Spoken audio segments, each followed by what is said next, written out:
de uma necessidade que eu tenho visto que a gente tem dentro do laboratório, que é de poder usar o Git de uma forma um pouquinho mais, vamos dizer assim, não necessariamente avançada, mas poder ter um pouco mais de desenvoltura com a ferramenta durante os nossos projetos. Então, a gente decidiu fazer um treinamento, esse treinamento básico de Git. Então, assim, eu nunca dei essa matéria. Git é um negócio que eu aprendi usando, é uma coisa que eu aprendi lendo, experimentando, fazendo, trabalhando mesmo, né, com desenvolvimento. Então, assim, eu nunca apresentei isso de uma forma muito sistemática. Tentei fazer uma apresentação aqui hoje, que eu acho que vai ser onde eu comecei do básico e eu acho que vai chegar até um avançado, mas eu não tenho certeza se eu vou conseguir fazer isso tudo hoje. Tá? Então, assim, a minha ideia é começar do mais básico e avançar sobre as features que tem o Git, aquilo que ele pode fazer, até chegar numa coisa um pouco mais avançada, até eu chegar uma coisa mais avançada, fazendo todos os passos, tentando cobrir tudo aquilo que eu acho que é necessário para trabalhar dentro de um projeto primariamente do Centro-Pi, que foi a ideia. Tem bastante gente de fora do Centro-Pi, eu acho interessante.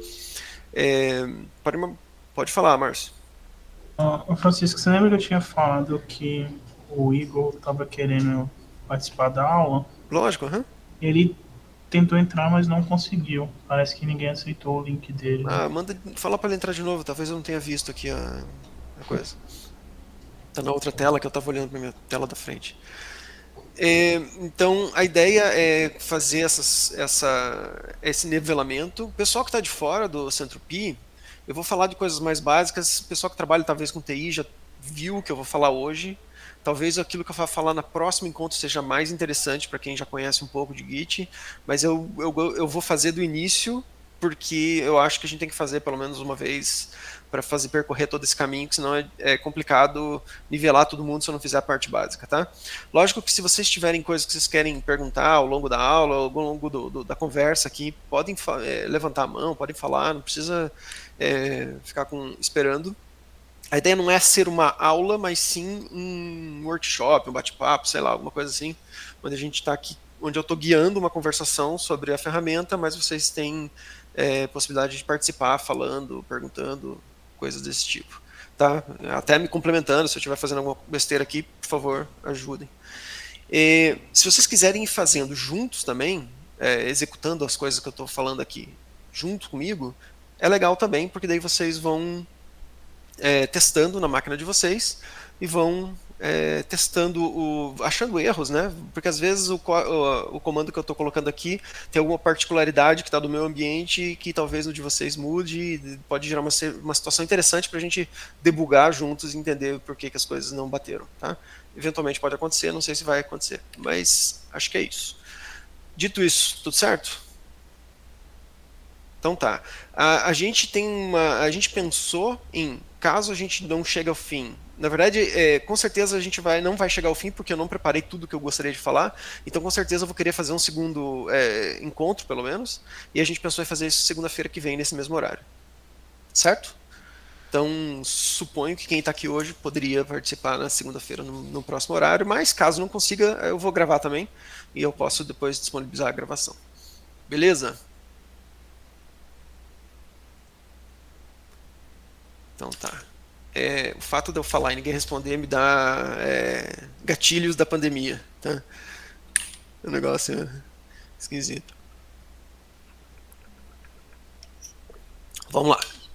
Então eu vou tentar.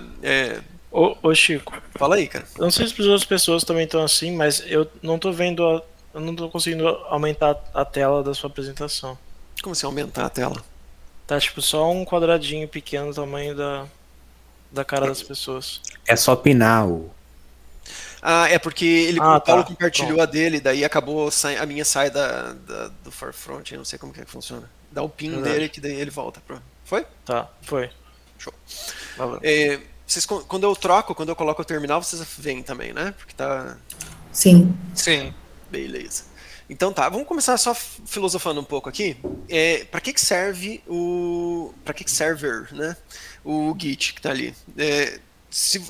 O Git, na verdade, ele é uma ferramenta que ele é super complexo e ele tem várias formas de você olhar para ele, e que, em geral, as pessoas pensam que ele é uma ferramenta de controle de versão apenas. E ele não é só isso. Ele é uma ferramenta de controle de versão? É. Mas ele serve para mais coisas? Com certeza. Antigamente existiam outras ferramentas de controle de versão. Os mais antigos aí devem lembrar do CVS, Subversion, outras coisas assim, tá? Que eram mais focadas no controle de versão mesmo, que é o quê? Você ir lá versionando o software e incrementando ele passo a passo, até você chegar num software final, mantendo o histórico daquilo que você fez durante o desenvolvimento. Só que o Git ele foi levado um passo adiante. Ele foi desenvolvido com uma filosofia um pouco diferente do CVS, do Subversion, que permitiu para ele que ele fosse usado de uma maneira um pouco mais completa, no sentido de que ele permite, além do controle de versão e da colaboração, que alguns deles já se permitiam colaborar software, ele deu um passo a mais, ele trouxe mais ferramentas, mas ele no fundo, uma ferramenta de programação. Eu uso o Git mesmo que eu esteja programando sozinho e sem colaborar com ninguém. Por quê?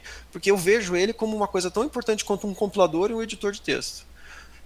Você versionar o teu código ou você ir comitando aquilo que você está fazendo é uma ferramenta de edição do texto. Com o tempo, conforme você vai ganhando prática e vai ganhando desenvoltura no uso da ferramenta, você percebe que bacana você ter o Git contigo para ir guardando as coisas que você está fazendo, eventualmente voltar atrás no tempo, mudar coisas que você tinha feito no passado, criar versões alternativas, juntá-las depois no futuro, experimentar sem ter medo de mudar o código, coisas desse tipo. Quem que nunca estava programando, escreveu uma função, aí falou assim, não, eu quero testar uma outra ideia, copiou a função, colou ela, comentou a função antiga e reescreveu a função para testar aquele código. Então, isso é o caso clássico de quem está precisando usar o Git. Por quê? Se você estiver usando o Git, você não precisa ter esse medo. Você comitou teu código, você vai lá, você altera o teu código e testa. Não funcionou, você volta para a versão anterior. Se funcionou, você atualiza tudo, você recomita em cima e vida que segue. Se você quiser mudar um bug, se você quiser arrumar um bug, eu vou falar sobre debugging com o Git, mas no próximo encontro, que ele precisa de ferramentas um pouquinho mais avançadas, mas vamos dizer que você está lá meses fazendo um software, de repente você voltou numa parte do código que você não via há muito tempo, percebeu que tinha um bug. Como que você faz para arrumar? Você pode voltar no passado, alterar aquela parte do código e propagar aquela alteração para a versão atual ao longo da história do software de novo. Então o Git serve para tudo isso. Então, mais do que controlar a versão e colaborar com os colegas, com outras pessoas no desenvolvimento, ele é uma ferramenta de programação mesmo. Tá? Então eu acho que essa é a forma mais interessante de olhar. A primeira coisa que eu queria começar fazendo na prática. Se vocês quiserem ir acompanhando juntos, seria interessante. Se você não tem o Git instalado na tua máquina, a primeira coisa que você tem que fazer é instalar ele. Então, sudo apt install Git, se estiver no Ubuntu, tá? Eu estou no Ubuntu, então eu estou supondo que está todo mundo no Ubuntu também. Então, você poderia vir aqui e dar um apt install Git. Todo mundo tem Git instalado? Eu tenho. Tá, eu vou supor que está todo mundo instalado. A primeira coisa que eu vou fazer é o seguinte: quando você acabou de instalar o Git, para evitar que ele comece a gerar erros depois e comece a ficar reclamando na hora de usar, você já pode rodar essas 3 linhas aqui que eu coloquei aqui no meio, tá? Isso aqui é a configuração do Git, eu coloquei a configuração global. Global significa que o Git suporta a configuração em vários níveis, tá? Existe a configuração global, que vai servir para o teu usuário em todos os projetos que tiver nessa tua máquina. Existe a configuração local, que é só do repositório. Eu acho que tem mais níveis também, tá? Git config -- help. Ele vai ter, deixa eu ver se aparece aqui as outras opções. Pode falar, Vanessa. Pode usar a máquina do Centropy? Pode. Uhum. E Você não vai conseguir instalar, então já deve estar instalado o Git. Então, fora isso, pode fazer todo o resto. Pode. Eu faço isso pelo próprio terminal ou no terminal do VS Code? Terminal. Abre. Vamos no terminal primeiro. Abre o terminal do Ubuntu e vai para uma pasta que você queira usar. E depois a gente fala de VS Code daí. E daí eu acho que fica mais interessante. Tá? Então, o que acontece? Com esses 3 comandos aqui, a gente está configurando o nome do usuário, que vai aparecer nos commits que você vai fazer, o e-mail que vai aparecer nos commits, e o editor de texto que você vai usar quando estiver usando o Git. Se você não fizer essa configuração, ele vai para um editor padrão que é o Nano, tá? Que é um editor, sei lá, se for só para escrever uma frase e salvar, dá para usar. Mas se você quiser fazer uma coisa um pouco mais refinada, é melhor usar um outro editor. Eu uso Vim, tem gente que tem problemas e usa Emacs.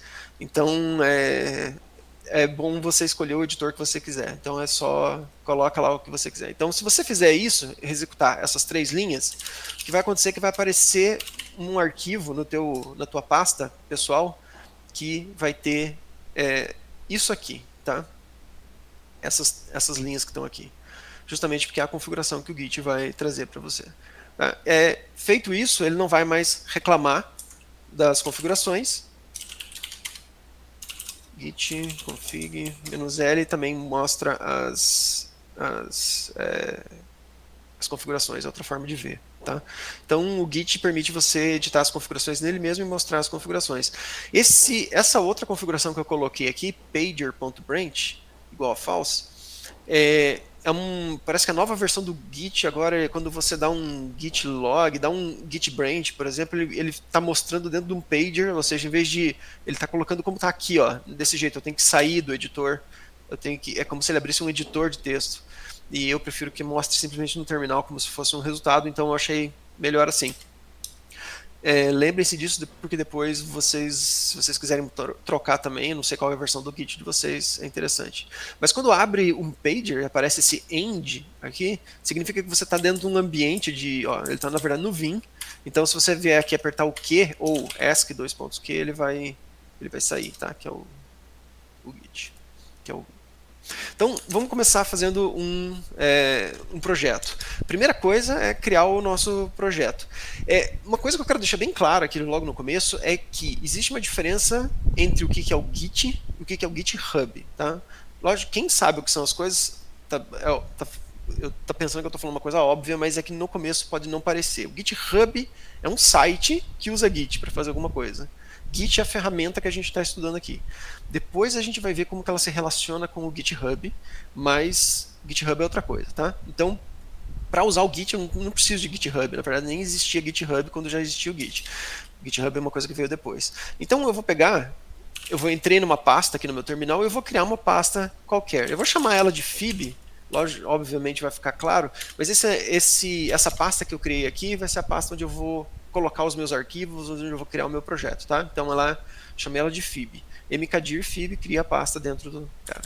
cd Fib, estou dentro da pasta, tá? Não tem nada lá dentro.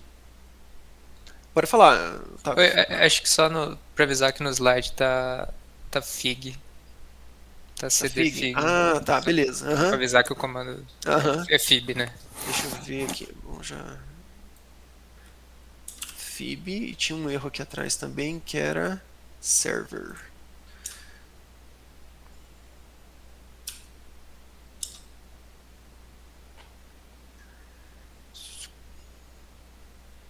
Fib tá certo, né? Já vamos arrumando na coisa. Beleza, então entrei lá na minha pasta. Para você inicializar um projeto do Git, o comando é git init, tá? Quando você dá o comando git init, ele está dizendo assim, ó, dentro dessa pasta vai ter um projeto que vai ser versionado, vai ser gerenciado pelo Git. E aí você tem esse warning que ele está dando aí, esse aviso. A primeira coisa que a gente tem que pensar, vamos deixar esse cara aqui por enquanto de cima, vamos olhar esse cara aqui de baixo, que é o git branch -m. O que ele está reclamando aqui é o seguinte, antigamente o branch principal, eu vou falar um pouco o que é o branch depois, mas você pode pensar que o código é uma árvore, né? Ele vai ramificando ao longo do tempo, e cada um desses galhos da árvore é um branch, né? E você pode dar nomes para esses branches. E existe um branch, que é o branch principal, tá? Que você pode dar um nome para ele, esse nome é arbitrário. Normalmente a gente tem, por padrão, as pessoas chamavam ele de master até uns anos atrás. O pessoal trocou o nome, não é mais master, agora o normal é chamar main. Inclusive os sites, tipo o GitHub, o padrão é main. Então, o Git ele não coloca o nome para você de primeira. Se você vier aqui e der um Git branch, que deveria mostrar quais são os branches, está vazio, porque ainda não foi comitado nada, não foi criado nada, então você tem que ainda colocar o nome. Então a gente vai fazer git branch main para criar o primeiro branch.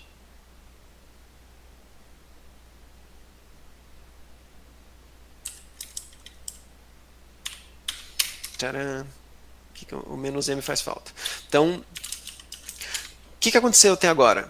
Dentro do meu diretório foi criado um arquivo uma pasta chamada .git, tá? Essa pasta aqui tem os arquivos internos do Git, já vou falar um pouco mais além sobre isso aqui.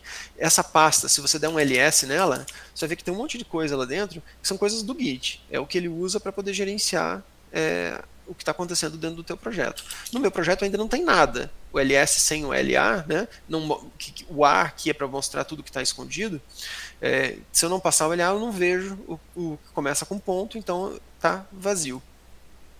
Se eu vier aqui e der um git branch -a, eu acho que ele vai mostrar, não tenho certeza. Não mostrou. Primeiro eu tenho que colocar alguma coisa ali. Tá? Git status também não vai mostrar nada, não tem nenhum commit. Então eu já vou falar um pouco mais sobre esses comandos, mas por enquanto o meu está no branch main, não tem nada de commit ainda, não aconteceu nada no nosso projeto. A primeira coisa que eu vou fazer, como a gente geralmente programa em Python, eu vou criar então um projeto em Python, rapidinho aqui, não vou entrar em muito detalhe, mas para poder criar um projeto em Python, eu geralmente uso um repositório local. Eu vou criar isso aqui justamente para poder ilustrar para que serve o git ignore. Então a gente faz o seguinte, se você tiver o Python 3 na tua máquina, provavelmente tem, Python 3 -m env vai criar um ambiente virtual do Python. Diferente do Poetry, que a gente usa geralmente nos projetos, eu não quis entrar nessa série de Poetry, esse aqui é o jeito mais simples de você criar um ambiente virtual em Python. Tá? Você usa um próprio módulo de Python que cria o repositório, e ele criou agora uma pasta chamada env. Da mesma forma que o .git tinha as coisas do Git, o env tem as coisas do Python lá dentro. Tá?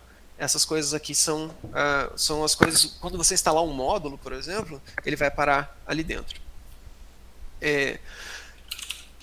Git status não aparece nada. Olha só o que aconteceu aqui. Eu vim aqui, se eu clicar git status agora no meu projeto, o status é um comando, git, quando você dá o status, ele vai invocar o git e o git vai te dizer alguma coisa a respeito do que está acontecendo. Ele vai dar o status daquilo que está acontecendo. Então, ele vai dizer ele vai dar algumas informações básicas, e uma das coisas que ele está falando agora é que existem untracked files. O que é untracked?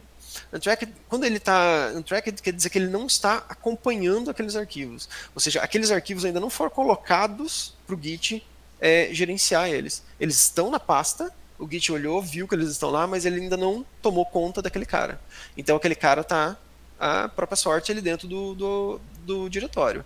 Você precisa dizer para o Git olhar para esses arquivos e começar a gerenciá-los.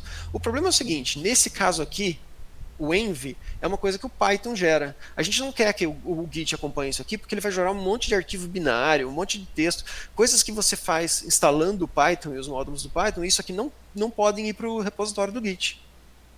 Por quê? Porque é um negócio que já está disponível na internet. Geralmente no Git você vai colocar o quê? Os teus códigos e aquilo que é importante para você. Você não precisa ficar gerenciando coisas binárias que estão por aí. Então, a primeira coisa que a gente vai fazer é adicionar um arquivo instruindo o Git a ignorar certos arquivos. Ou seja, falar para o Git, isso aqui não é para você tomar conta, olha só para o resto. Então a primeira coisa que eu vou fazer é criar um arquivo chamado git ignore. Tá? Esse arquivo git ignore tem aquilo que é para a gente fazer o Git, que a gente fala para o Git ignorar, né? Obviamente. Então se eu colocar /env, eu estou dizendo assim, a barra quer dizer, no projeto, na pasta base do projeto, tudo que começar com env, todo o arquivo que for de nome env, seja ignorado. No caso aqui, esse arquivo é uma pasta também, então o Git vai ignorar esse arquivo. Então olha só o que vai acontecer. Salvei. Antes o que estava untracked era o env, agora eu vou dar um git status novamente. As coisas vão mudar. Veja que agora o Git ignorou o env, ele já não está mais reclamando do env, mas ele está reclamando que o arquivo .gitignore não está sendo gerenciado. Então como que eu vou fazer agora para colocar... Não, primeiro eu vou fazer outra coisa. Eu vou aqui, vou criar mais um arquivo, só para poder gerar a primeira entrada do projeto. A primeira coisa que a gente faz também é criar um readme, né? MD. Então eu vou criar um readme para o meu projeto, que é um arquivo que vai, sei lá, uma folha de rosto aqui para o nosso projeto, onde eu coloco algumas informações, né? Coisas assim. Então aqui, eu vou colocar aqui, meu projeto de sequência de Fibonacci, tá? Eu vou usar um exemplinho bobo aqui, mas é só para a gente ter os nossos arquivos. Eu coloquei a extensão MD, porque é Markdown, tá? Padrão hoje em dia é usar Markdown, e isso aqui, essa cerquilha aqui no começo quer dizer que isso aqui é o título do nosso texto, tá bom? Qualquer coisa vão perguntando aí, se eu estiver falando alguma coisa que vocês não estão entendendo. Git status de novo, sempre git status para saber o que está acontecendo. Agora eu tenho mais um arquivo que não está sendo visto pelo Git, né? Que não está sendo tracked pelo Git. Então vamos lá. Como que eu faço agora para inserir esse cara no Git? Depois eu vou explicar um pouquinho mais de detalhes aqui o que está acontecendo nos slides, mas eu quero pegar agora esses dois arquivos e vou falar para o Git, ó, gerencia esses caras. O comando básico é git add. Git add está dizendo, adicione esse cara para o repositório. Então eu vou lá e coloco o nome do arquivo. Eu posso colocar um ou mais arquivos que eu quiser, tá? Readme, que é o que está aqui no slide aqui atrás, tá? E Enter. Se eu fizer isso, o que vai acontecer? Git status. Olha só. Ainda não tem... Eu estou no branch main, que é o principal branch. Não tem commit nenhum. Mas agora eu tenho um negócio... Ele mudou a mensagem para mudanças para serem comitadas. E ele está colocando que eu tenho um novo arquivo chamado gitignore e um novo arquivo chamado readme.md. Certo? Então, esse negócio aqui ainda não está sendo gerenciado pelo Git. O que você disse para ele, ó, coloca esse cara. Ele falou, ó, então agora eu tenho esses dois arquivos, eu estou olhando para esses dois arquivos, mas você tem que pegar esses dois arquivos agora e criar um commit. O que é um commit? O Git vai empacotar essas mudanças que você fez, que estão aqui nas mudanças, vai criar um objeto que é um commit, tá? Eu não vou entrar muito em detalhe no como que ele faz isso, tem documentação depois eu posso passar para vocês, como que ele gerencia isso internamente, mas é como se isso fosse criado um pacotinho ali, e dentro desse pacote aquilo vai ser guardado agora no repositório e vai ficar ali imutável ali dentro, tá? E isso é um commit. Cada commit vai ganhar um nome, vai ganhar um número, na verdade, e é o que a gente vai usar. O commit vai ser a unidade básica de gerenciamento dentro do Git. Tá? O commit é aquilo que você pode mudar, apagar, mudar de ordem, fazer coisas com ele. Então, o commit ainda não existe. Você precisa commitar. E o comando para isso é git commit. Certo? Se eu clicar agora, se eu bater um Enter, ele vai abrir um editor de texto pedindo uma mensagem. Ou eu posso usar "-m" para passar a mensagem. Como aqui no slide está com "-m", eu vou bater um Enter para mostrar o que vai acontecer. Ele abriu o meu editor que eu tinha configurado lá. No meu caso, eu vim. Se eu vier aqui, eu vou colocar aqui, ó, início do projeto. Tá? A primeira linha, em geral, que você coloca dentro de um commit é como se fosse um resumo de tudo aquilo que aconteceu. É uma linha, tá? Ela é especial, em certa forma, porque ela é como se fosse o título do teu commit. Então é bom que você coloque ali alguma coisa que seja descritiva daquilo que você fez e muito abreviada, assim, muito sintética. Tá? Você pode bater Enter e colocar aqui, adiciona os primeiros arquivos ao projeto. Sei lá, qualquer coisa aqui, tá? Tô escrevendo qualquer coisa, nada muito complexo, só para ilustrar.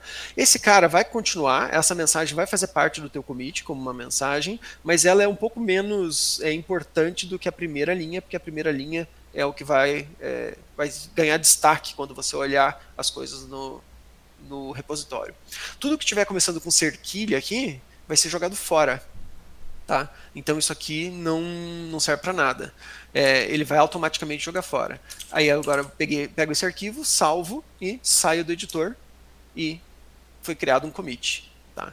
Então, ele vai me dar uma mensagem, ele criou dentro do branch main um commit, um novo commit. Esse é o primeiro commit do projeto, então ele é root, né? Root commit, ele é a raiz do projeto, com aquele título que eu coloquei lá, e ele tem as seguintes características. Ele criou 2 arquivos com os nomes que a gente tinha colocado. Certo? Até aí, tudo bem? Tudo bem, eu só queria perguntar dessa segunda linha que você colocou, eu nunca tinha visto essa possibilidade de adicionar uma segunda linha, você acha que é importante? E eu também queria saber como que ela aparece. Tá, eu vou tentar mostrar ela aqui. Ela é importante sim, tá? Então, geralmente a gente nos nossos projetos é muito liberal na forma como a gente usa o Git. Mas porque a gente não é uma empresa de desenvolvimento de software e tal. Mas se você for trabalhar ou for trabalhar para uma empresa que que leve a sério a parte de engenharia de software, em geral existe todo um protocolo para como você faz um commit dentro do Git, tá? Então eu posso falar de assim, experiência própria que a forma como você cria um commit é muito importante dentro do contexto do desenvolvimento. Por exemplo, nas empresas, eles geralmente fazem assim, a primeira linha tem que ser um resumo muito sintético, e a partir dali você tem que colocar certos tipos de informação, você tem que dizer o que foi, o que aconteceu, o que não aconteceu, de acordo com o time, né? Você pode definir como que as coisas vão acontecer.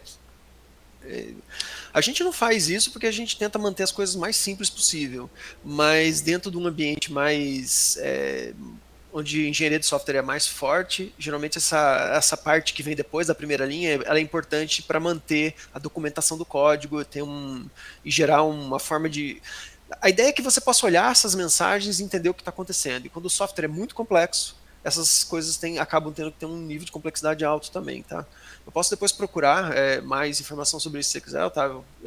Mas se for só curiosidade, eu posso depois te mostrar coisas desse tipo. Eu sei que tem um amigo meu, por exemplo, que trabalha na NVIDIA. Ele me falou que ele perde mais tempo escrevendo as mensagens do commit do que codificando, tá? Por conta da complexidade do que eles combinam de como que tem que ser um commit dentro do repositório deles. Então, é uma coisa bem interessante, assim. Quanto maior o nível de auditoria, mais difícil é fazer um commit. Então, tem isso também. Tem detalhar muito né? bem, escrever muito bem para ser auditável depois, né? Então, a gente não faz, né, isso, né, porque nossos projetos são sempre pequenininhos, é sempre um contexto mais de estudantil, assim, né, uma coisa assim, a gente está mais preocupado em estudar as coisas, mas se você for trabalhar profissionalmente numa empresa de software, daí isso passa a ser bem importante. Então, só para continuar aqui no meu roteiro, o Git status voltou a ficar limpo, tá? Não tem mais nada agora. Não tem mais nada para commitar e a gente está no branch main. Uma coisa que é interessante uma vez que a gente está no branch main, agora se eu vier aqui escrever git branch, ele vai mostrar em qual que é o branch que eu tô, tá? Uma coisa que eu não tinha falado. Então o git branch, que era aquele comando que a gente tinha visto no começo, eu tinha feito git branch -m main, ele renomeou o branch principal para main. Git branch sem nada mostra os branches que tem disponíveis no teu repositório. A gente vai ver que é possível ter outros branches, tá? A gente vai fazer isso um pouco hoje e mais no próximo encontro. E principalmente agora, git log. Git log é a ferramenta mais simples que você tem para poder verificar o que aconteceu no teu repositório. Então ele vai te dar a lista dos branches, a lista dos commits, desculpa, e o histórico daquilo que está acontecendo. Mais para frente eu vou mostrar que ele vai ficar um pouquinho mais complexo, mas já dá para ver aqui o seguinte: todo commit ganha um identificador, tá? Esse identificador é um número único que é referenciado que é dado para aquele commit. Ele não tem um índice 1, 2, 3, ele na verdade ganha esse número. Eu vou usar mais para frente o índice 1, 2, 3, porque eu não tenho como saber qual é esse número que é gerado para o projeto, porque isso aqui é um hash. Ele pega o conteúdo daquilo que você commitou, processa aquilo numa função de hash e gera esse número, tá? Como se fosse um identificador único para aquele conteúdo. E dá para dar esse cara como nome do commit. Aqui está o texto que a gente colocou.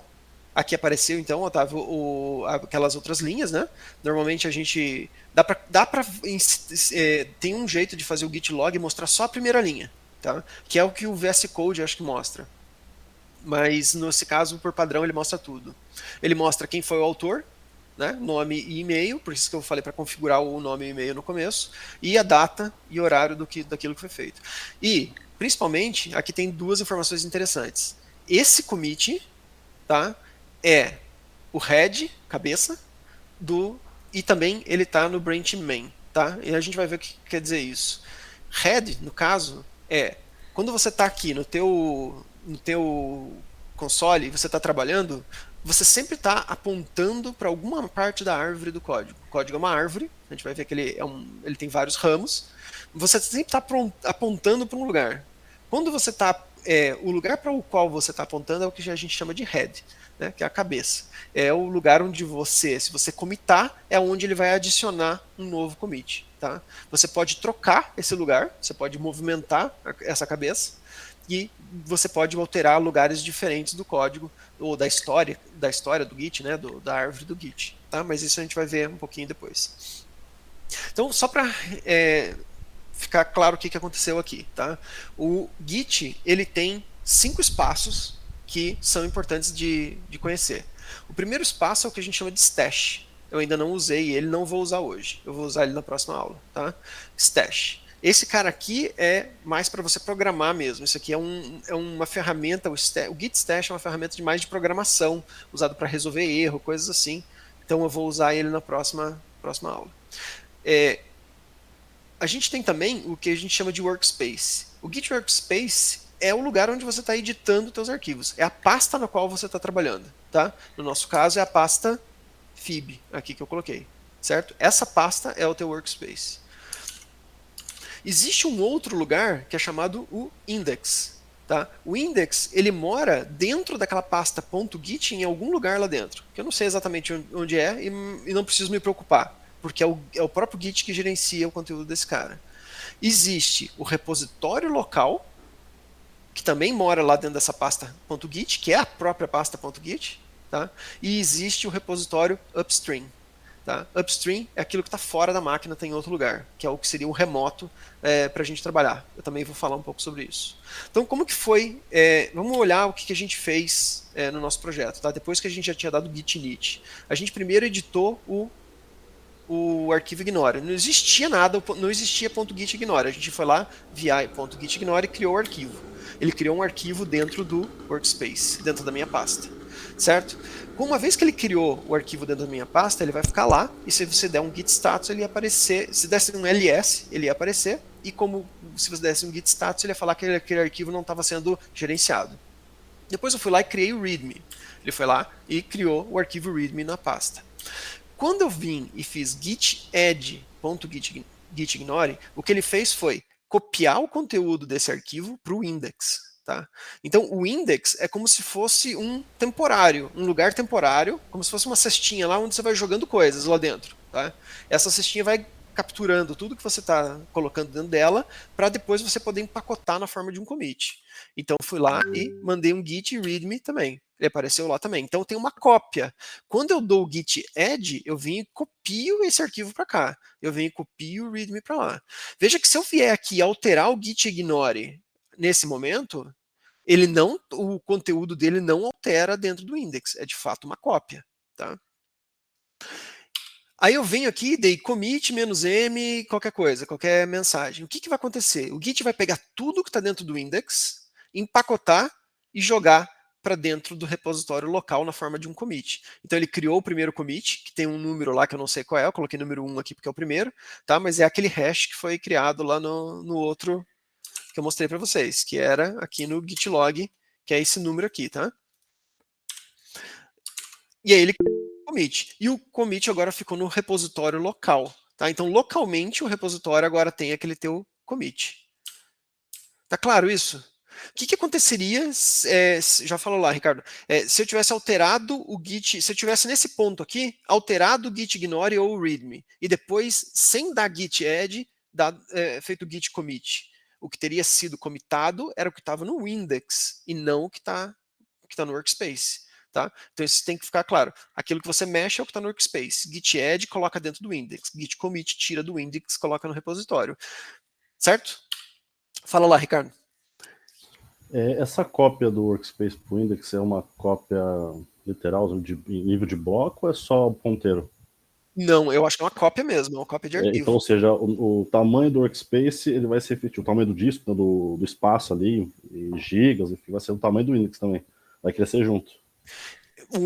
Sim, o repositório, na verdade, ele fica bem complicado, porque tem bastante espaço. Você tem o tamanho do workspace, aí tem o tamanho do index. Que é idêntico O index ao do- acaba esvaziando quando você dá commit, né? Ele limpa o index. Então acaba que você É nível volta. de bloco mesmo a cópia.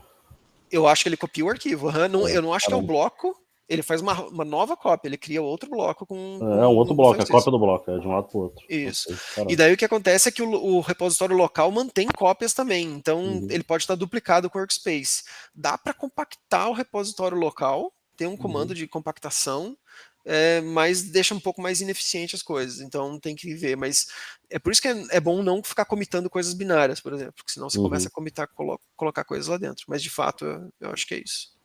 Se alguém tiver informação e quiser falar, pode falar, viu, Daniel? Não sei se Não, você só quer ia falar alguma falar que, tipo, só lembrando que, tipo, essa cópia é, tipo assim, das mudanças que você tá fazendo num arquivo, não do arquivo inteiro, né?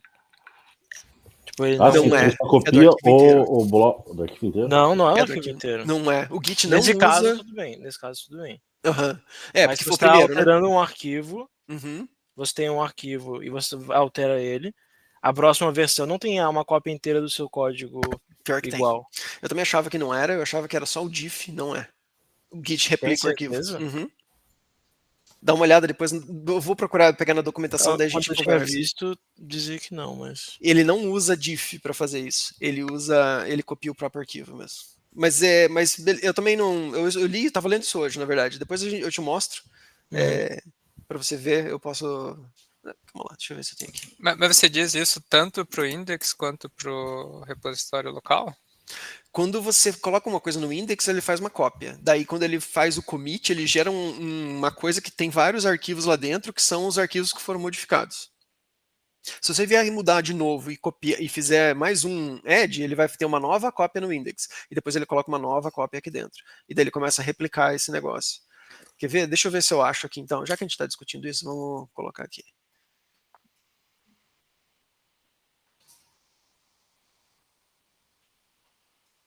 Ó, se você der uma olhada, depois pode ser que eu esteja interpretando errado o que está aqui, mas eu acho que ele não faz diferenças, ele faz snapshot mesmo.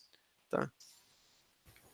Não, Mas eu acho que o snapshot não snapshot significa uma cópia do arquivo. snapshot é cópia de ponteiro, né?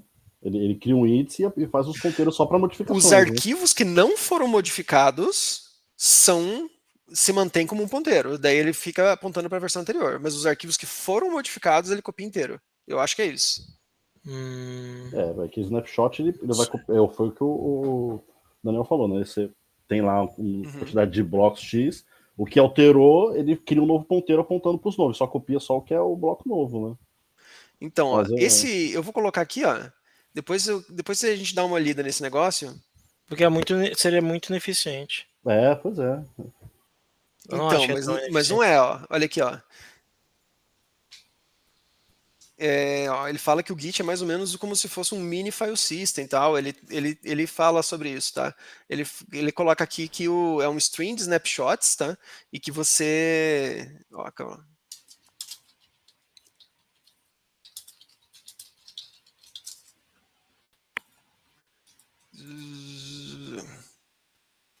Bom, eu vou colocar aqui para vocês, depois vocês dão uma olhada, mas eu tenho quase certeza que ele não. Como é texto, eu acho que ele acaba fazendo uma cópia mesmo, tá? Eu coloquei no chat, se vocês quiserem, esse cara. Mas de fato eu também não tenho certeza, tá? Então. Beleza, o que a gente vai fazer aqui agora? Deixa eu pensar. Tá, vamos começar a fazer aqui um códigozinho para a gente poder ter alguma coisa para poder testar, tá? Então a primeira coisa é fazer o seguinte: eu vou criar um programinha e a gente vai comitar ele e ver o que acontece, tá? Então, isso aqui é Python, né? Então, é claro que todo mundo, quando está programando em Python, faz o que devia e fazer isso aqui, né? Que é o criar um carinha aqui para poder colocar teu código dentro e não ficar colocando teu código direto no arquivo, porque é perigoso. Então, tá. Então, a estrutura básica aqui de um arquivo de um cara em Python. E eu vou colocar aqui, em vez de fazer isso aqui, eu vou colocar aqui print meu programa, sei lá, tá?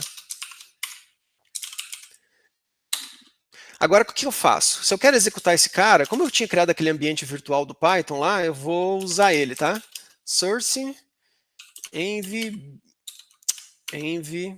bin activate, tá? O que ele está falando? Ó, ele está mostrando aqui no meu shell, aqui ele mostra qual que é o ambiente virtual que eu tenho do Python. Então eu estou naquele ambiente env que eu tinha criado, tá? Se eu fizer aqui which Python, ele mostra que ele está usando o Python que está dentro do meu ambiente virtual, tá?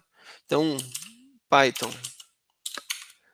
fib criou o meu programa, escreveu o meu programa, que era aquilo que eu tinha feito. Git status tem um arquivo que não foi gerenciado ainda, então git add fib.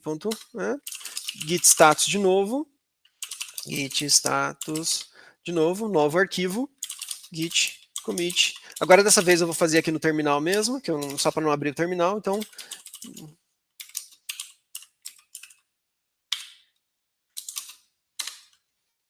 criei o arquivo e coloquei lá. Então git status de novo voltou a coisa. Então o arquivo foi para o index, do index eu gerei o commit e criou no repositório. Agora se eu vier aqui e der um git log, agora eu tenho um outro commit. Veja que o commit mais novo ele está em cima nessa lista e ele está em cima do commit anterior. Então o commit, na verdade, é uma sequência de coisas que os commits, né, vão ficando em sequências e vão ficando um em cima do outro. Agora, o head está apontando para esse commit aqui. Esse commit aqui é o meu head do branch main, tá? Beleza. Deixa eu ver o que vem aqui depois. É a mesma ideia, tá? Fui lá, criei, coloquei no index e gerei um segundo commit. Aqui eu coloquei embaixo, mas é uma sequência de commits, commit número 2. Beleza? Então, interessante aqui que dá para fazer... Otávio, manda ver, fala. Por que a gente não faz git push? Isso é só para o GitHub ou... Git push, eu vou chegar lá, mas o git push é só quando você tem um negócio que a gente chama de remote, tá? Eu vou falar sobre o remote daqui a pouco, se der tempo, mas eu vou falar um pouco sobre isso. Tá bom. Beleza? Beleza. Então, ó, aqui tem um outro comando que é legal, que é graph -- name status, que é o que aconteceu no nosso projeto. Pode ver que eu já tinha testado, né, essas coisas antes, por isso que eu tinha no slide aqui. Então, qual que é a diferença desse comando que eu dei aqui? Eu falei para ele gerar um grafo dos commits, tá? Como eu falei que os commits eram uma árvore, menti, tá? Na verdade ele não é uma árvore, é um grafo. Porque apesar de ser um grafo direcionado, você tem setas nas arestas, você pode ter... Você não tem ciclos, mas você tem commits que apontam para 2 lugares, tá? Então você pode ter uma coisa que não é necessariamente uma árvore, você pode ter umas coisas diferentes. A gente vai ver isso daqui a pouco. Então, ó, o nosso segundo commit, cujo texto foi adiciona fib.py, ele adicionou um arquivo chamado fib, tá? E ele foi colocado em cima, olha só, essa parte vermelha que está no canto, está dizendo que esse cara aqui é ligado com esse, e ele foi colocado em cima do outro commit que adicionava aqueles outros 2 arquivos. Beleza? Tá claro isso? O que aconteceria se a gente fizesse mais uma modificação e desse commit e aparecer aqui em cima, né? Beleza? Então eu vou falar do remote agora, que é para a gente ver o que está acontecendo, o que tem a ver esse negócio do remote. Então aqui na verdade, eu vou fazer um pouco eu vou fazer um detour aqui, que é para falar um pouco do GitHub, tá? E mostrar para vocês o que acontece, qual que é a relação com o GitHub, como que a gente usa o GitHub para poder gerenciar o projeto também. Então lembram aqui atrás que a gente tinha esse upstream? Então aqui o GitHub vai ser o nosso upstream, apesar de que é possível ter vários tipos de upstream. Eu não preciso do GitHub, tá? Eu posso fazer, se eu tiver um SSH em um outro computador, eu posso usar ele como upstream do meu Git. Se eu tiver uma outra pasta no meu file system, eu posso usar ela como upstream do meu do meu Git. Tá? Se, por exemplo, se eu tivesse uma pasta compartilhada com outro usuário do mesmo computador, poderia usar ela para poder gerenciar, para poder compartilhar código. Tá? Então, o upstream ele é mais genérico do que parece. 99% das vezes a gente usa o GitHub para fazer isso, mas existem outras formas de fazer. Principalmente você poderia ter um servidor, por exemplo, de GitLab. GitLab é tipo uma réplica do GitHub, mas open source, que você coloca num servidor na tua infraestrutura e você usa para poder compartilhar código com o pessoal. Tá? Então, a ideia aqui agora é usar o GitHub. Então, a primeira coisa que a gente tem que fazer para poder usar o GitHub e para ficar mais fácil é usar uma chave de SSH. Tá? Então, eu já estou colocando isso aqui porque acho que se você não configurou uma chave no GitHub, a hora é agora. Tá? Então, como que a gente vai fazer? Deixa eu trocar aqui para o GitHub e vou mostrar para vocês. Se você vier aqui no teu usuário, Settings, tá? E você vier aqui em SSH Keys, tá? Você pode adicionar chave. Então, o que você quer adicionar é uma chave de SSH. Por que você quer adicionar uma chave de SSH? Porque toda vez que você vai mexer no teu código que está no GitHub, você vai pegar o Git local na tua máquina, vai iniciar uma conexão com aquela máquina, que pode ser de duas formas. Pode ser via HTTPS, que é um protocolo web, ou pode ser via SSH, que é aquele shell criptografado. O melhor é o shell criptografado, porque você não precisa de senha, você não precisa de nada. Você gera a tua chave, se a chave estiver no teu computador, você destrava a tua chave no computador, e enquanto a tua chave estiver destravada no teu computador, o SSH conecta no GitHub direto, sem pedir para você senha. Ele informa para o servidor a chave, o servidor lá bate a tua chave, sabe quem é você, autentica você pela chave, e executa os comandos sem você ter que se preocupar. Tá? Então, a primeira coisa que tem que fazer é criar a chave. Como que a gente cria a chave? Eu vou colocar aqui esse comando. Esse comando está na documentação do GitHub, mas essa aqui é o jeito mais fácil, tá? Então, o que seria? Você faz o seguinte: cd, vai lá no teu .ssh, tá? Tem um diretório no teu home que é .ssh, que é onde estão guardadas todas as tuas chaves e as configurações de SSH. Então, se você olhar lá, a minha tem um monte de coisa aqui, porque eu vou acumulando, você vai acumulando chave. Tem gente que acha que tem que ter uma chave, tem gente que acha que tem que ter várias, sei lá, eu vou usando várias.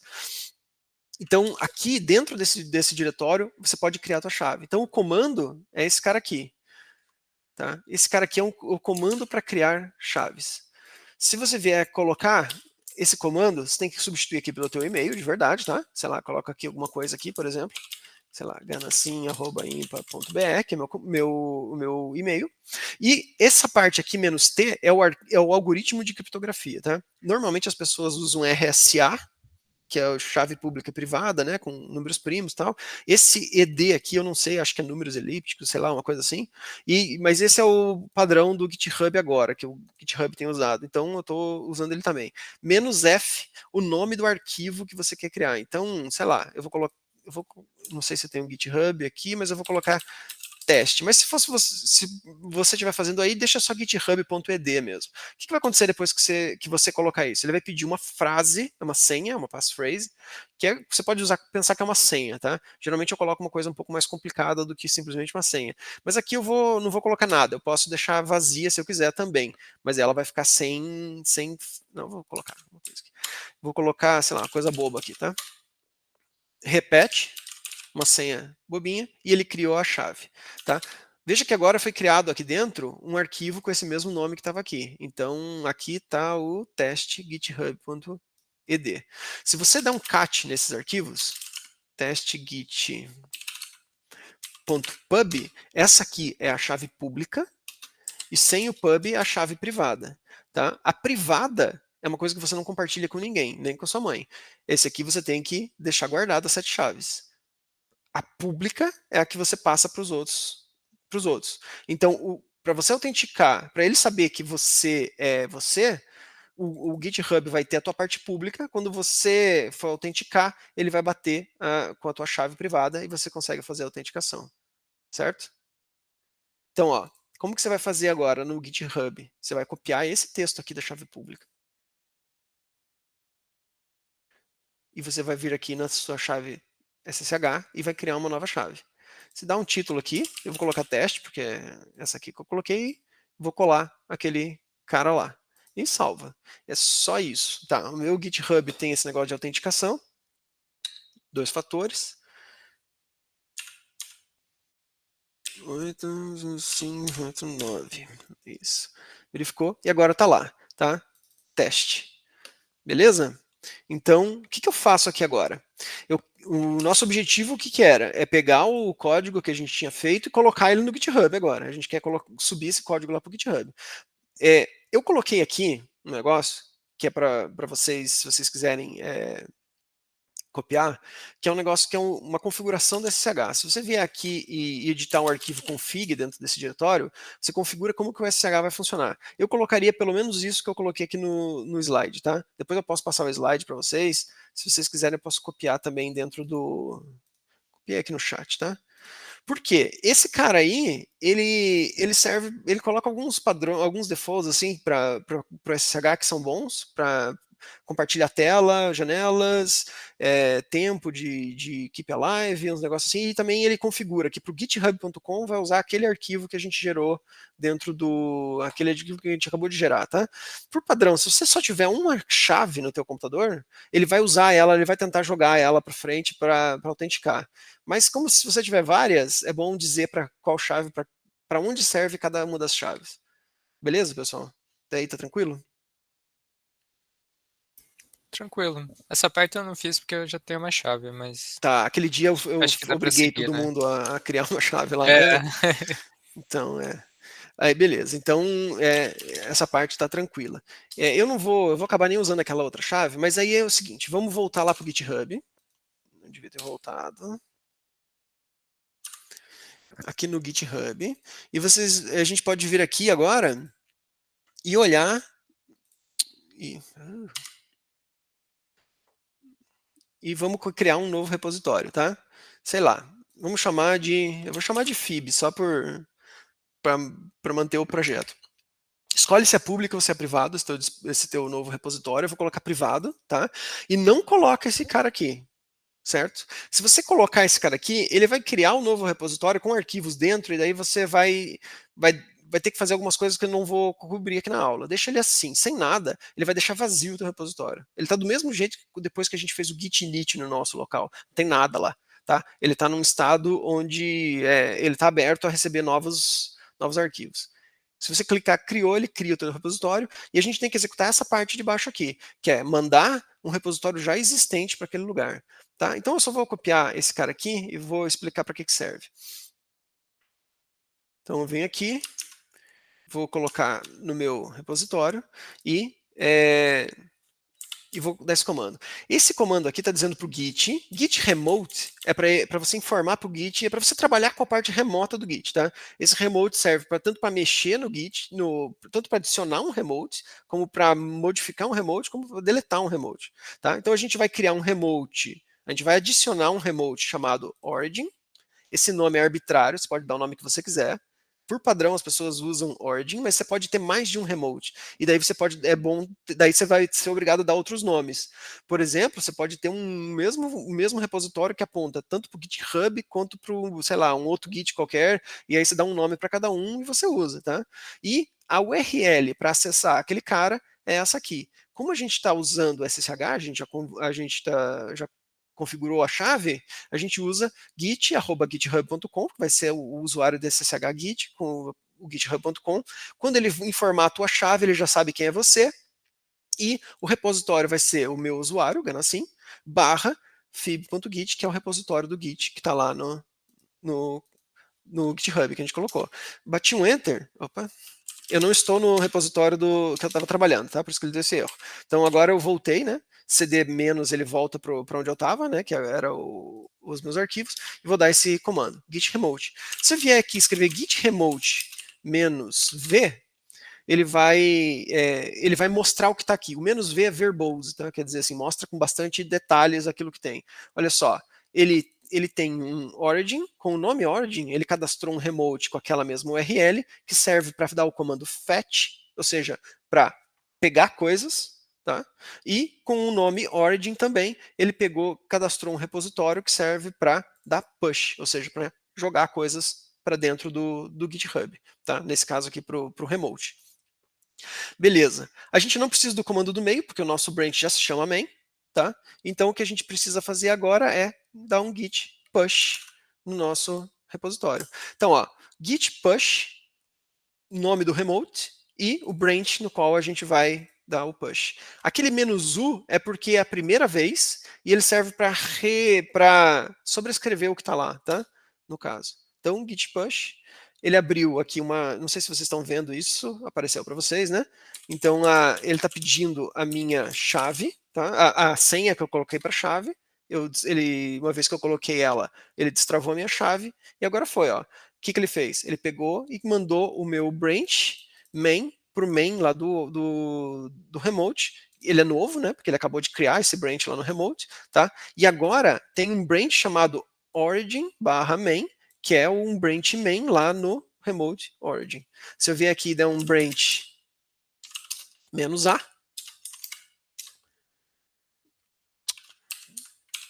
faltou o git, ele mostra agora 2 branches aqui, tá? Um que é remoto, que tem vermelho, e o local, que é o verde. Se eu vier aqui agora no meu repositório, aqui no GitHub, tá lá o meu repositório. Beleza, daí? Beleza. Os outros, tá tranquilo? Todo mundo já sabia isso? Era fácil? Não. Agora eu sei que eu não sei Git. Tá bom. Eu também não sei, tá? Mas eu tô fingindo aqui então pra gente Mas poder... tá muito legal.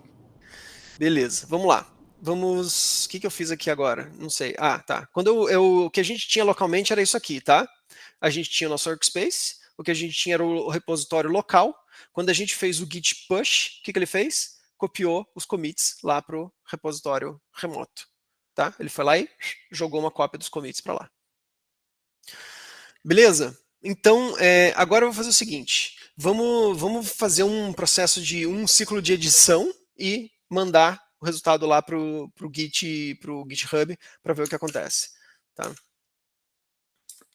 Então eu venho aqui e vou editar o meu fib. Tá? Então aqui o meu fib está ruimzão. Eu vou fazer um negócio aqui. Sei lá. Se eu estiver escrevendo errado aqui, vocês me corrijam, tá? Vocês lembram o que é sequência de Fibonacci? Então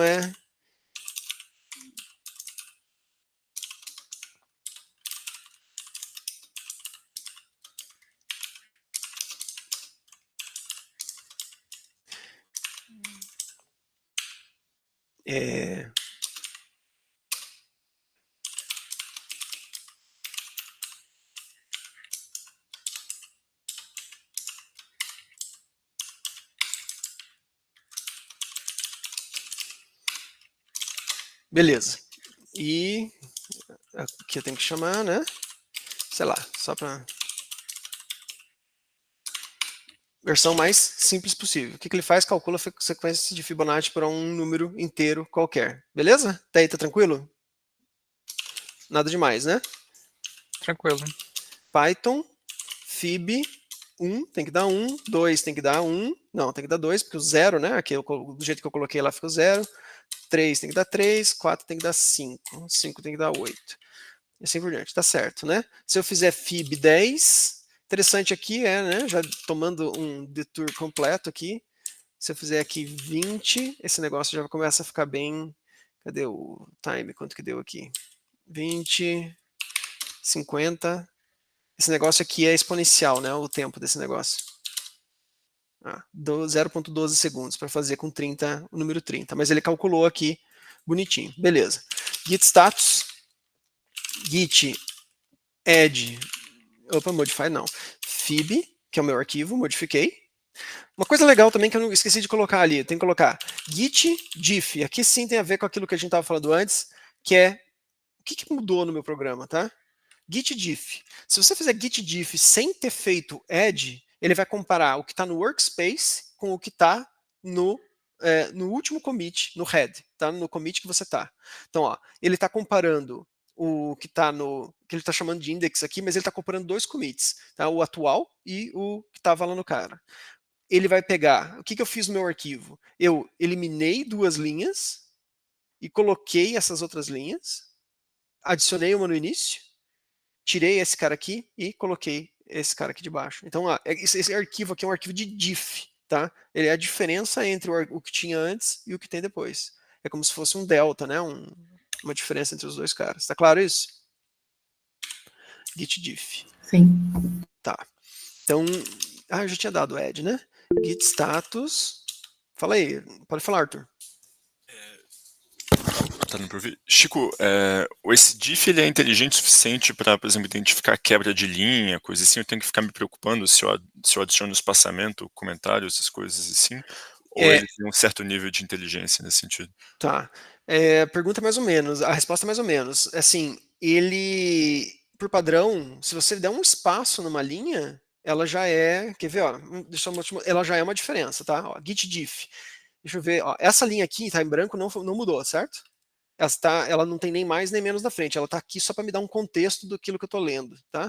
Se eu vier aqui e der uma olhada no fib.py e vier aqui colocar, por exemplo, um espaço aqui no final da linha, ele vai dizer que ela mudou, tá? Olha lá.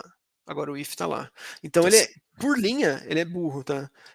Se você mudou qualquer coisa na linha, ele é burro. Sim, a inteligência dele está no sentido de que ele meio que ele olha o contexto em volta de uma linha, ele consegue perceber que uma certa linha pode ter mudado de local e para outro canto. Então, por exemplo, se você tem uma função, se você está com essa função aqui, vamos voltar para o fib, eu vou tirar aqui esse cara, vou tirar o espaço, tá? E o git diff, o if já não está mais sendo pego, né? Está em branco. Agora vamos dizer que eu vim aqui e coloquei, por exemplo, aqui uma outra coisa, tá? Def func, sei lá. Não faz nada essa função aqui. Veja que o if continua em branco. Apesar de ter mudado de posição dentro do arquivo, ele continua certo, tá? Então, legal. Ele tem uma certa inteligência para entender o contexto que ele usa, mas não é total. O que a gente pode fazer para poder tirar problemas de linha, de final de linha, como você falou, é passar um pré-processador antes, que é normalmente o que a gente faz com aquele Black, tem uns caras que a gente usa, que vai lá, limpa o teu código, deixa ele num padrão, então ele converte todos os códigos no mesmo padrão e compara ele nesse espaço de código padrão para poder ter para poder, por exemplo, tirar a linha em branco não, final de linha em branco, coisas assim, tá? Beleza, obrigado. Beleza? Tá, só voltar aqui, tira esse cara aqui.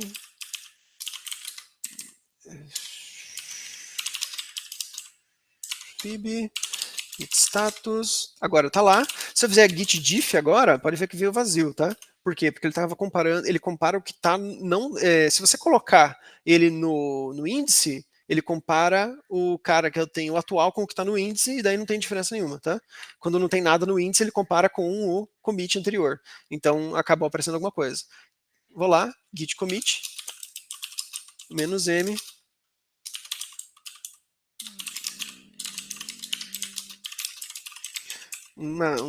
Espero que vocês coloquem mensagens melhores que as minhas, tá? Isso é git push. Olha só, se eu fizer git push só, vamos ver o que ele vai fazer. Ele é espertinho. Ele já sabe que o git, que eu estava me referindo ao origin/main, tá? Então ele já mandou para lá quando eu fiz o comando git push, tá? Então o git push vai mandar os commits e vai andar com o remote para ficar igual o que está aqui.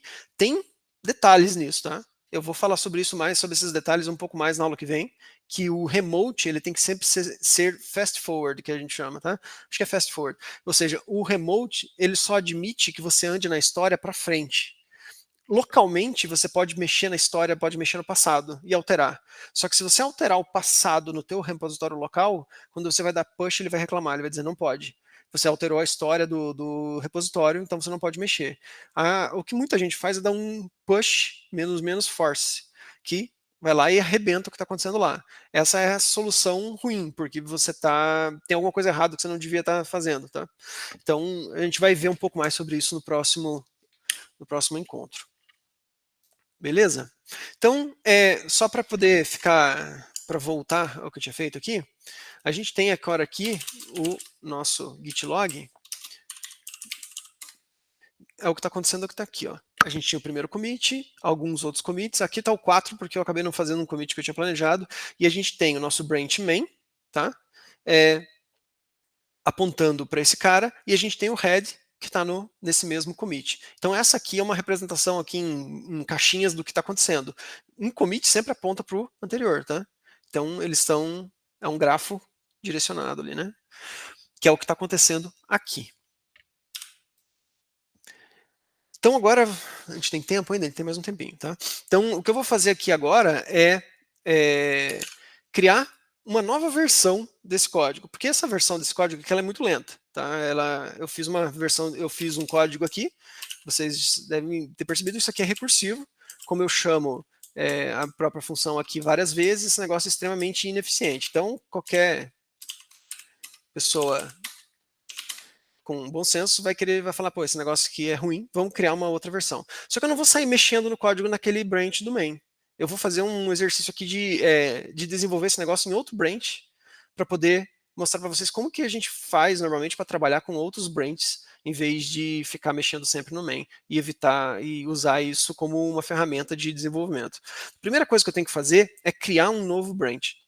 O que quer dizer criar um novo branch? É fazer com que a árvore agora tenha uma nova ramificação.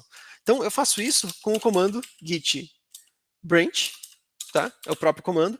E eu venho aqui, eu posso dar um nome para ele, tá? Eu venho aqui, eu posso dar um nome que eu quiser, qualquer string. Normalmente a gente cria padrões para essas strings, por exemplo, feature barra não recursiva, sei lá, alguma coisa assim, para garantir que isso aqui é uma feature. Aí tem bug fix, eu poderia colocar bug fix, barra, bababá, o bug que eu estou consertando, coisas assim, tá? Eu não vou ser preciosista aqui, eu só vou colocar aqui versão não recursiva, tá? Se eu fizer isso, o que vai acontecer? Git branch, -a, e apareceu um outro branch. Veja que, a princípio, o main ainda está em verde, e o não recursivo está em branco. Quer dizer que eu não estou usando o não recursivo, eu estou ainda no verde. Se eu vier aqui e der um git log -graph, quem que está com o... Na verdade, ó, o head está apontando para o main. O não recursivo está apontando para esse mesmo commit. Por quê? Quando eu criei o branch, como eu não adicionei nada ainda, eles estão ainda nessa mesma posição aqui. Eu criei o branch, mas ele ainda aponta para o último commit que eu tinha. Tá? Agora eu vou vir aqui e vou mudar meu código. Tá?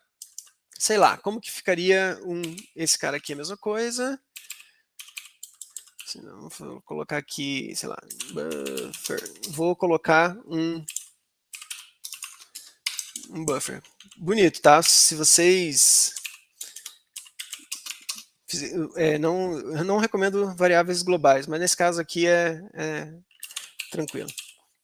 Buffer.get n none if values none não val é igual a fib n-1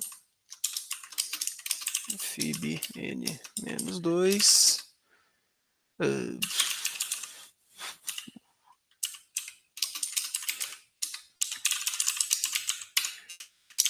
beleza? O que eu fiz aqui? Em vez de recomputar toda vez, eu guardei num bufferzinho de memória, tá? E se o valor já estiver dentro do buffer, eu retorno o valor que eu capturei do buffer em vez de recomputar ele, tá? Então, isso aqui vai tornar... Quanto que tinha dado aqui antigamente? Lá eu tinha feito com 30, né? Tinha dado 0.12 segundos, né?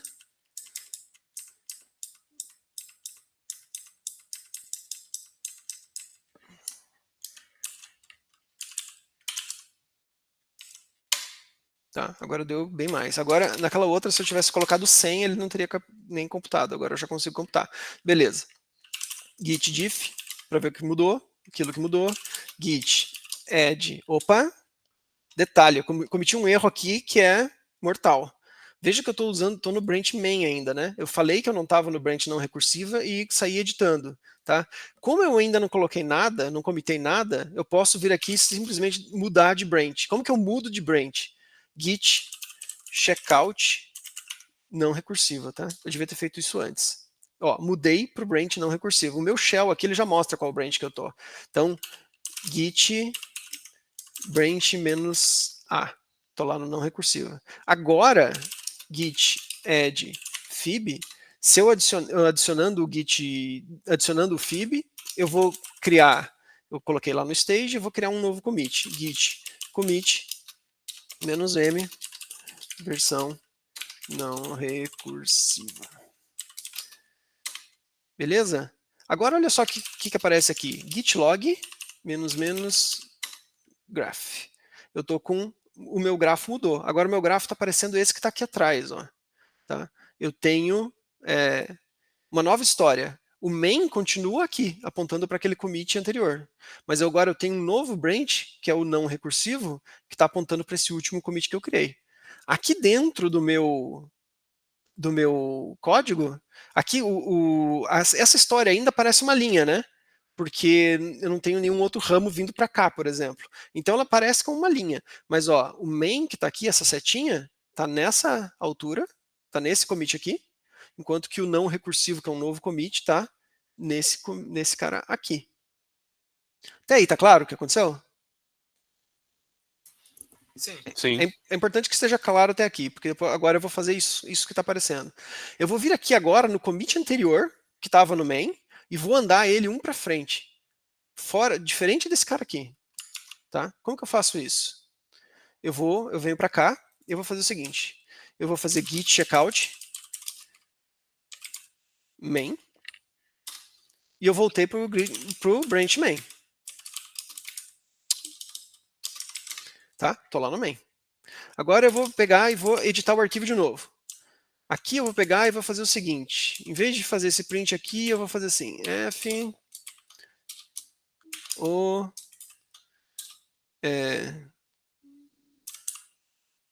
não.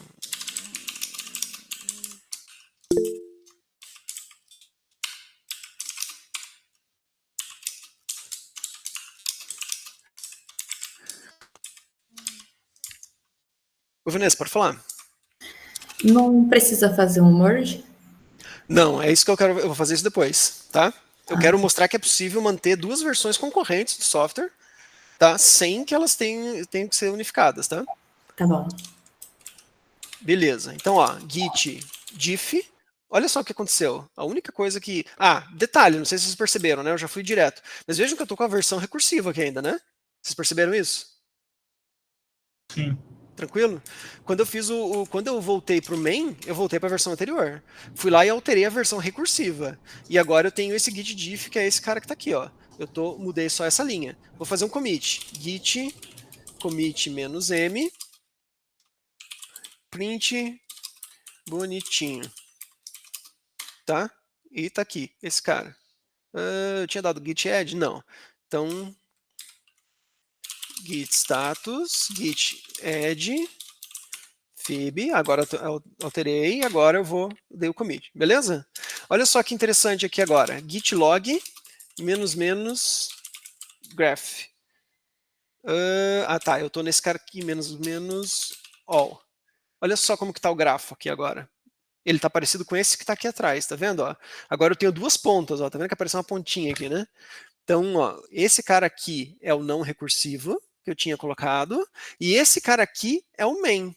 Agora, veja que os dois se unem e chegam nesse mesmo commit. Então, apesar desse cara aqui tá acima desse cara aqui, ele está acima porque ele foi feito depois, mas ele não é posterior no sentido do código. Na história do código, os dois são paralelos, porque os dois são derivados desse commit que está aqui. Tá claro isso? O que está acontecendo? Sim. Sim. Fala aí, Márcio. Fala aí. Eu tenho uma pergunta sobre o Orange. Tipo, ele pode mexer para qualquer parte ou ele sempre tem que ficar com o main, assim? Tipo, tá. Tipo, se você criar outra... Você tá criou uma nova branch... Desse porque cara aqui? Tá. Porque o Orange aponta o remoto, né? Isso, isso que está escrito aqui é o remote, é o lugar no remoto e qual o branch que ele tá pegando, tá? Tá. Quer dizer que o branch main lá no remote tá nessa posição aqui. Tá. Mas aí você essa nova versão essa nova branch que você criou, você pode colocar ela no remoto também? Pode. Quer ver? Vamos fazer então. Ó, git checkout é não recursiva, tá? Eu tô lá, git branch -a, beleza? Eu vou fazer git push origin, que esse é o nome do remote, ou seja, o origin era o GitHub, né? Eu posso dar um nome que eu quiser, mas eu vou colocar o mesmo nome para ficar mais fácil, tá? Não recursiva. Olha o que ele vai fazer. Aí que interessante. Ele criou um novo branch lá no remote, tá? Esse branch chama não recursiva, e ele chama não recursiva e ele mandou local não recursiva para esse branch não recursiva lá do remote. Então se eu vier aqui atrás aqui agora e olhar o que está acontecendo no GitHub, atualizei a tela aqui, né? Agora, ó, eu tenho dois branches aqui, o main e o não recursivo, tá vendo? Apareceu lá no GitHub o branch também. Por quê? Porque ele está olhando. Ó. Se eu vier aqui olhar o arquivo .fib, o que ele tem? Ele tem a versão não recursiva do código e veja que ele ainda está com aquele print feio, né? Beleza? Agora, olha o que vai acontecer se eu olhar aqui no log. Olha só. Agora o origin não recursiva está apontando para o origin, né, que é o remote lá, não recursivo está apontando para esse commit aqui, que é o mesmo local não recursivo, porque eu dei o push do local lá para o remote. Beleza? Beleza.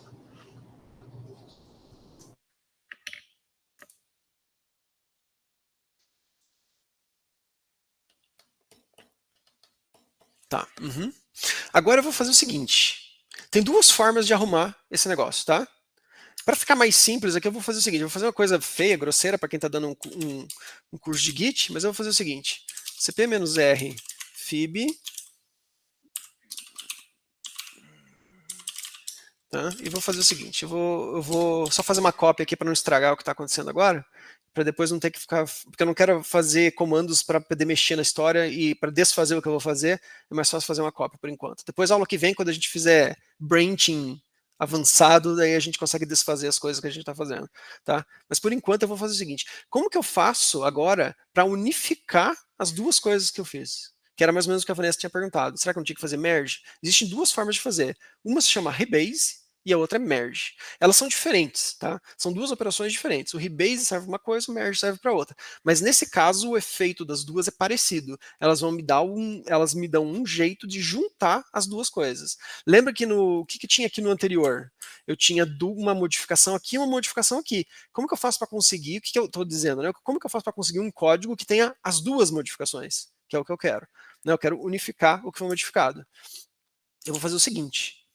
Eu vou pegar, olha lá o grafo, né, que é o que estava ali atrás, o grafo. Eu vou pegar e eu vou mover a minha história da seguinte forma. Ó, eu vou pegar esse commit aqui. Como esse commit e esse commit aqui, eles não têm muito em comum, as coisas que eles fizeram foram diferentes, eu tenho certeza que não vai dar problema, a gente vai ver depois como resolver os problemas de quando dá problema, mas esse cara aqui, eu posso simplesmente pegar ele e pegar essa ponta que está aqui, essa flecha, e fazer ela apontar para o final desse cara aqui. Isso é um rebase, porque eu estou dizendo que a base desse cara vai passar a ser esse cara aqui. O que acontece quando a base desse cara passa a ser esse cara aqui? As modificações que estão nesse commit passam a estar aplicadas nesse outro commit que está aqui. Então eu vou ter, no final das contas, a junção das duas modificações. Tá claro isso? Vamos ver o que acontece, então. Para fazer isso, eu tenho que executar esse comando que está aqui. Eu vou para o branch main, tá? Tá branch lá, é checkout, tá? Main, tá? Eu tô no branch main agora. Ele está dizendo que o meu branch main está à frente do remote por um commit, tranquilo, sem problemas. E agora, o que eu vou fazer eu vou git rebase não recursivo. Tá? Agora, o que ele fez? Ele fez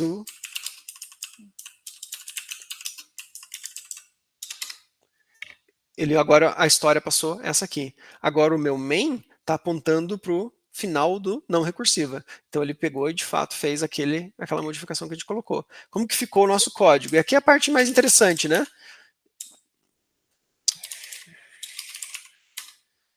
código agora é a versão não recursiva da função, ainda é recursiva, né? Mas é a versão que tem o buffer, né, de memória, que não calcula recursivamente, mas o print dela é o print que eu tinha feito bonitinho, tá? Então, agora tá funcionando as duas coisas. Beleza? Tá tudo certo aí? O que aconteceu? Tá claro isso? A gente vai entender depois o Rebase com profundidade no próximo encontro. Eu vou falar agora um pouco do merge, tá? Que é a outra possibilidade de fazer. Em vez de pegar e andar com esse commit aqui para a base desse, o que eu posso fazer é o que a gente chama de merge. Não é mudar a base, é juntar commits. Fazer um sanduíche aqui desses caras. E essa operação, chama merge, ela vai criar essa história que vocês estão vendo aqui. E é por isso que eu falei que ela não é mais uma árvore. Essa história que está aparecendo aqui, ela não é uma árvore porque aqui não tem um ciclo, né? Mas porque o grafo é direcionado, mas esse cara aqui aponta para cá, e esse cara aqui aponta para cá, e esse ramo aqui não desaparece, ou esse cara aqui não muda, ele vai ficar aqui. Então, o efeito de usar o merge aqui no caso seria o mesmo, porque eu criaria um novo commit, que chama merge commit, que é um commit que contém esse pedaço e esse pedaço aqui juntos no mesmo código, tá? Então eu vou fazer o seguinte, eu vou jogar fora o que eu fiz, vou fazer o meu fib original voltar a ser meu fib, magicamente as coisas voltaram a ser aquele cara lá, lembra? Que é essa versão que estava antes, que tinha o fork, né? Eles estavam colocando. E agora eu vou fazer o merge daquele cara que é parecido com o outro, tá? E é o mesmo comando, só que em vez de ser rebase, eu venho aqui e faço merge, tá?